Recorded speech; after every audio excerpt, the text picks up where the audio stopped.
Expression లేదు. ఒక విచిత్రమైన విషయం ఏంటంటే పొద్దున మా పార్లమెంటు సభ్యులు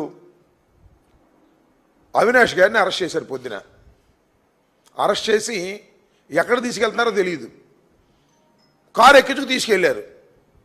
తిప్పే కార్యక్రమం అంతా చేశారు. తిప్పిన తర్వాత అక్కడ ఎర్రగొండలలో అక్కడ మా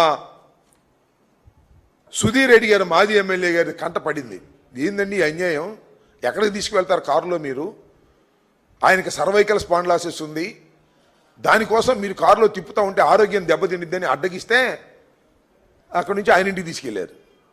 ఆయన ఇంటికాడ కూర్చోబెట్టారు. మళ్ళీ తర్వాత వదిలేశారు.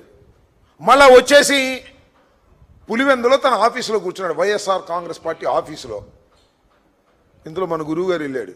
గురువుగారు తెలుసుగా, పత్యాపారం చేసే గురువు గారు, డిఐజీ గారు వీళ్ళు అక్కడ కూర్చున్నాడు.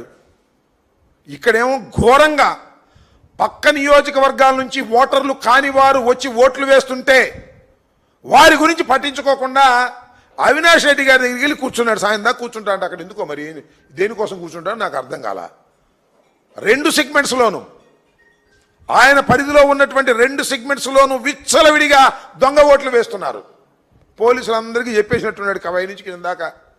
ఇవాళ వరకు మీరు కాకి దుస్తులు వేసుకున్నాం అనేది మర్చిపోండి. ఇవాళ తెలుగుదేశం దుస్తులు వేసుకున్నట్టుగా గుర్తుపెట్టుకోండి.